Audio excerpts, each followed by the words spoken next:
ओम शांति। साकार मुरली 14 जुलाई 2021। मीठे बच्चे, सारी दुनिया को शांति देना एक बाप का ही काम है।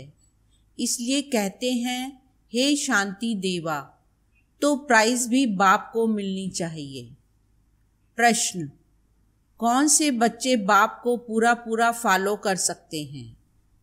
उत्तर: जो बाप के समान पावन बनते हैं वही पूरा पूरा फॉलो कर सकते हैं। दूसरा, जो पक्के आशिक बने वही मुझ माशूक को फॉलो कर सकें। ऐसे आशिकों को ही मैं साथ ले जाता हूँ। इसलिए शास्त्रों में दिखाते हैं गऊ का पूंछ पकड़ने से पार हो जाएंगे। अब यहाँ गऊ की या पूंछ की तो बात ही नहीं है। गीत: तू प्यार का सागर है। ओम शांति। बाप दादा दोनों है ना? अब यह तो बच्चे जानते हैं कि आत्माओं का बाप शिव बाबा है। यह भी तुम जानते हो कि मैं पतित पावन हूँ। मैं निराकार हूँ, तुम भी निराकार हो, शांत स्वरूप हो। निराकार बाप भी शांत स्वरूप है, आत्मा भी शांत स्वरूप है। आत्मा का स्वधर्म है ही शांति।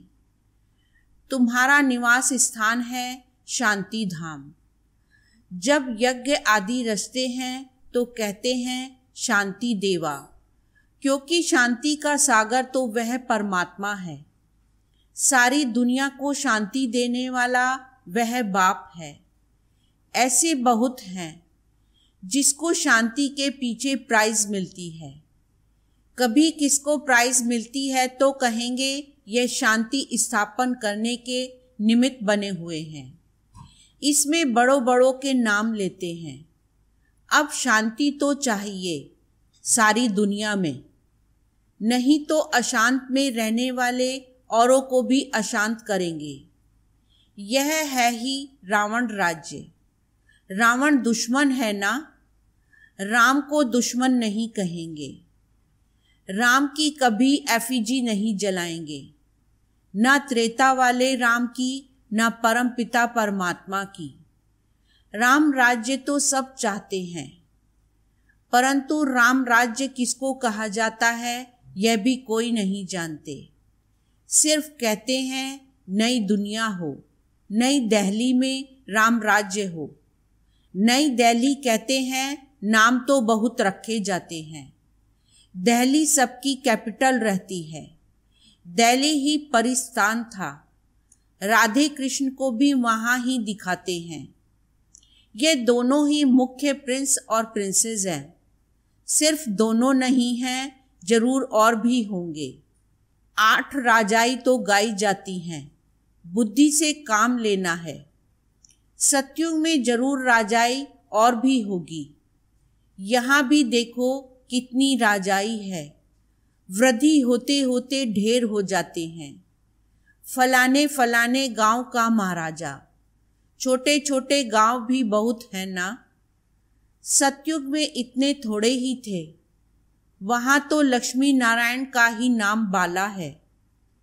2500 वर्ष उन्हों का राज्य चला है। मनुष्य कहते हैं लाखों वर्ष हुए। विचार की बात है। यह है आत्माओं के लिए भोजन। बाप यह रूहानी भोजन देते हैं तुम्हारी बुद्धि को, आत्मा को। तुम्हारी बुद्धि का ताला अब खुला है। ऋषि मुनि आदि सब कहते थे हम रचता और रचना को नहीं जानते हैं। अब तुम बच्चे ऐसे नहीं कहेंगे। तुम तो रचता और रचना के आदि मध्य अंत को जानते हो। तुम अपने 84 के चक्र को जान गए हो। आदि में तुम देवी देवता थे, फिर मध्य में रावण की प्रवेशता होने से विकारी बन गए हैं। अब है अंत। तुम जानते हो अभी पुरानी दुनिया का विनाश हो, फिर आदि होगी। आदि में होगा राम राज्य। मध्य से रावण राज्य शुरू होता है। अब रावण राज्य पूरा हो फिर राम राज्य शुरू होगा। नर से नारायण बनना है ना, यह है सत्यनारायण की कथा। तुम जानते हो सर्वशास्त्रमयी शिरोमणि श्रीमद् गीता है। श्रीमत मिलती है श्रेष्ठ बनने के लिए। श्री कहते हैं श्रेष्ठ को। बच्चे जानते हैं एक गीता शास्त्र है जिसे देवी देवता धर्म का शास्त्र कहा जाता है, जिससे देवता धर्म की स्थापना होती है संगम पर। सतयुग में तो कोई पतित होते नहीं जो पावन बनाए। अब तुमको बाप समझाते हैं गीता को पतित पावनी कह नहीं सकते। गीता द्वारा पावन नहीं बन सकते हैं। गीता के भगवान को पतित पावन कहते हैं। यह अच्छी रीति याद करो। गीता है आदि सनातन देवी देवता धर्म का शास्त्र। गीता के समय ही महाभारी महाभारत लड़ाई भी लगी थी, जिससे अनेक धर्म विनाश हुए और एक धर्म की स्थापना हुई। गीता के लिए कहते हैं देवी देवता धर्म का शास्त्र। ब्राह्मणों का शास्त्र नहीं कहते हैं। ब्राह्मणों का नाम गीता में है नहीं। परमपिता परमात्मा ही आकर ब्रह्मा द्वारा इन सभी वेदों शास्त्रों आदि का सार बताते हैं। अब तुम समझते हो सतयुग में तो ब्राह्मण होते नहीं। वहाँ है लक्ष्मी नारायण। देवताएं ब्रह्मा के बाद हैं विष्णु। चित्रों में भी दिखाया है। ब्रह्मा द्वारा स्थापना विष्णुपुरी की। ब्रह्मा और विष्णु इकट्ठे तो नहीं होंगे। ब्रह्मा द्वारा देवी देवता धर्म की स्थापना होगी। यह डिटेल में समझने की बातें हैं। अभी तुम बच्चे शिव बाबा से स्वर्ग का वर्षा लेते हो, हकदार ठहरे ना। मुख्य धर्म शास्त्र है 4। श्रीमद् भगवत गीता है नंबर 1 शास्त्र, जिससे नंबर 1 धर्म की स्थापना होती है। फिर होते हैं इस्लामी, बौद्धि। एक गीता ही है जिसमें श्रीमद् भगवत गीता लिखा हुआ है और कोई शास्त्र में श्रीमत नहीं है। श्रीमद् इस्लामी व श्रीमद् बौद्धि शास्त्र नहीं गाया जाता। श्रीमद् भगवत गीता है ही एक। उससे कौन सा धर्म स्थापन किया? आदि सनातन देवी देवता धर्म की स्थापना हुई और स्थापना होती है अंत में। ये समझने की बातें हैं। अभी बाबा हमको टीचर के रूप में पढ़ाते हैं। यह बुद्धि में रहना चाहिए। बाबा हमारा बाप है और टीचर भी है। बाबा पढ़ाई से सर्व की सद्गति करते हैं तो सद्गुरु भी ठहरा। बाप को सभी याद करते हैं। अब गीता में कृष्ण का नाम डाल दिया है। वह तो ज्ञान का सागर है नहीं। उनको ज्ञान के सागर बाप ने ऐसा बनाया है तो वह टीचर भी है। यहाँ तुम नई बातें सुनते हो। शास्त्र आदि तो बहुत पढ़ते सुनते आए। अब तुम बाप द्वारा डायरेक्ट सुनते हो। आगे सब शरीरधारी मनुष्यों द्वारा सुना था। अभी तुम समझते हो हम आत्मा असल में अशरीरी थे, पीछे फिर शरीर धारण किया है। बाबा भी अशरीरी है। शिवलिंग बनाते हैं ना, आत्मा शरीर द्वारा उनको पूछती है।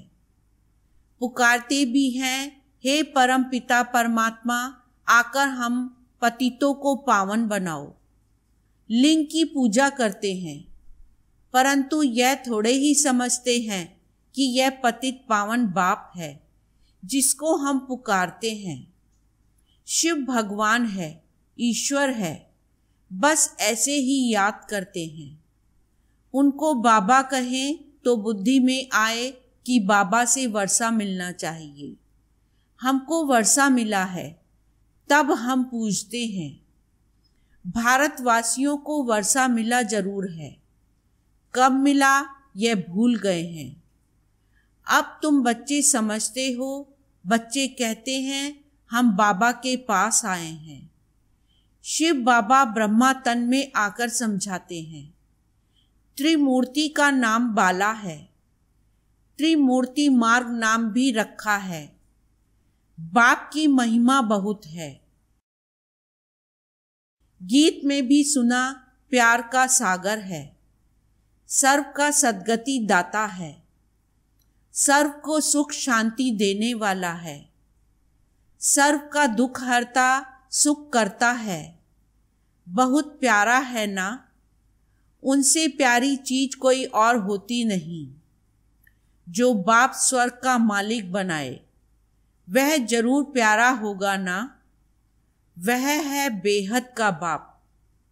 कहते हैं बच्चों मेरे से स्वर्ग की बादशाही मिलती है ना। तुम आत्माएं भाई भाई हो, अभी बाप द्वारा सुन रहे हो। सभी आत्माएं बाप को याद करती हैं, बाबा हमको आकर पावन बनाओ। अब आत्मा कहती है बाबा आया हुआ है पावन बनाने। कहते हैं बच्चों 5000 वर्ष पहले तुमको पावन बनाने आया था। अब मुझ बाप को याद करो तो तुम्हारे विकर्म विनाश होंगे और तुम्हारे सब दुख दूर हो जाएंगे। पुकारते भी हैं हे पतित पावन आओ, अथवा तालियां बजाते रहते हैं, रड़ियां मारते रहते हैं। पतित पावन सीताराम तो खुद पतित ठहरे ना। यह है ही नर्क, इसको रौरव नर्क कहा जाता है।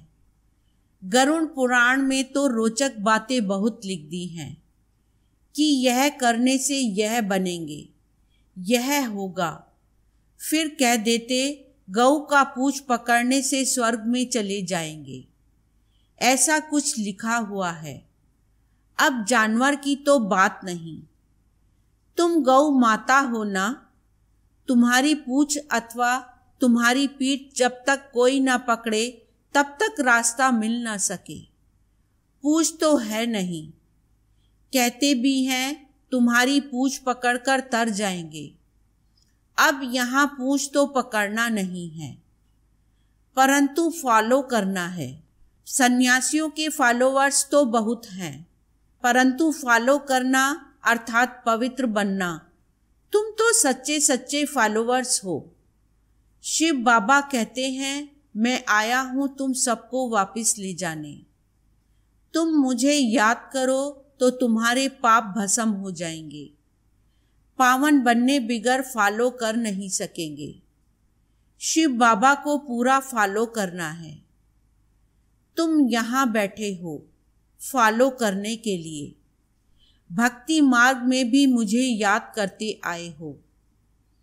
तुम जानते हो आत्माएं आशिक हैं, परमात्मा माशूक है। आत्माएं उनको याद करती हैं और वह आए हैं लेने लिए। कहते हैं मुझे फॉलो करो तो तुम्हारे को साथ ले जाऊंगा।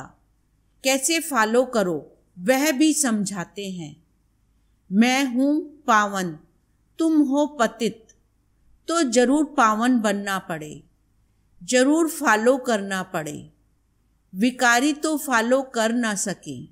फॉलो करने के लिए मेरे समान पवित्र बनो। क्या मैं पतितों को अपने साथ शांति धाम ले जाऊंगा? इतने सब मनुष्य भक्ति तप दान पुण्य आदि करते हैं मुक्ति पाने के लिए, क्योंकि यहाँ दुख है और चाहते हैं हम अपने घर वापस जाएं। बाप कहते हैं पवित्र जरूर बनना पड़ेगा। मैं पावन हूँ, तब तो तुमको पावन बनाता हूँ। आऊंगा भी ब्रह्मा के तन में। मैं रचता हूँ, मैं इस ब्रह्मा के तन में आता हूँ। दिखाते भी हैं ब्रह्मा द्वारा बाप देवी देवता धर्म की स्थापना करते हैं। तुम बीके हो, अब जानते हो शिव बाबा को फॉलो करना है। बाप कहते हैं मुझे याद करो तो मैं प्रतिज्ञा करता हूँ पावन दुनिया में ले चलूंगा। और कोई उपाय है नहीं। कहते हैं पतित पावन, या तो दृष्टि ऊपर जाती है या तो पानी के तरफ देखते हैं। गंगा तो पतित पावनी है नहीं, यह तो सागर से निकली हुई नदियां हैं। अब पूछ तो तुम्हारा पकड़ना चाहिए। बाप कहते हैं तुमको पावन बनना है, मेरे को फॉलो करना है, तब ही साथ चल सकेंगे। बाप कहते हैं तुम मेरे साथ रहने वाले थे, अब 84 का चक्र लगाए पतित बने हो। अब फिर मेरे को याद करो तो पावन बनेंगे।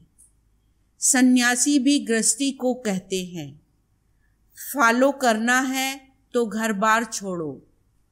बाप कहते हैं मैं परम धाम में रहता हूँ, तुम भी चलेंगे या यहाँ ही विषय सागर में रहना अच्छा लगता है?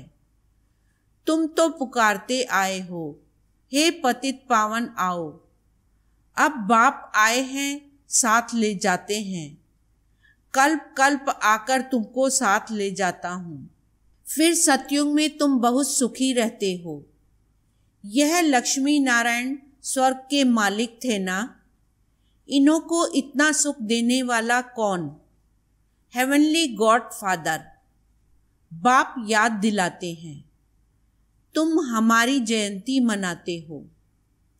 परम पिता परमात्मा की जयंती सभी भारतवासी मनाते हैं। हमारा यह बर्थ प्लेस है। क्रिश्चियन थोड़े ही मानेंगे, वह तो क्राइस्ट को मानेंगे।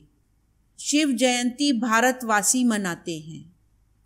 यह सर्व के पतित पावन बाप का बर्थ प्लेस है।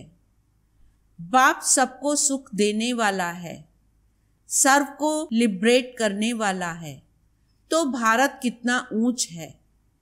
बाप जानते हैं ड्रामा अनुसार जब हमारे बच्चे बहुत दुखी हो जाते हैं तब मैं आता हूँ वर्षा देने। बाप है ज्ञान का सागर, सुख का सागर, बच्चों को वर्षा दे रहे हैं। कहते हैं मुझे फॉलो करो। यह जानते हो हम आत्मा विकारी हैं, इसलिए शरीर भी विकारी ही है। सतयुग में आत्मा पवित्र है तो शरीर भी पवित्र मिलता है। अब बाप कहते हैं बच्चे पावन बनो। याद से ही तमो प्रधान से सतो प्रधान बनेंगे। अच्छा मीठे मीठे सिकीलदे बच्चों प्रति माता पिता बाप दादा का याद प्यार और गुड मॉर्निंग। रूहानी बाप की रूहानी बच्चों को नमस्ते। रूहानी बच्चों की रूहानी बाप को नमस्ते। धारणा के लिए मुख्य सार। फर्स्ट पॉइंट, बाप से स्वर्ग का वर्षा लेने के लिए मैं आत्मा भाई भाई हूँ, यह पक्का करना है। बहुत प्यार से रहना है। जैसे बाप प्यारे ते प्यारा है, ऐसे प्यारा बनना है। सेकंड पॉइंट, बाप समान पावन बनकर बाप को पूरा पूरा फॉलो करना है। बाप के साथ वापिस घर शांति धाम चलने के लिए पावन जरूर बनना है। वरदान, याद के आधार द्वारा माया की कीचड़ से परे रहने वाले सदा चीयरफुल भव। सार, कोई कैसी भी बात सामने आए सिर्फ बाप के ऊपर छोड़ दो।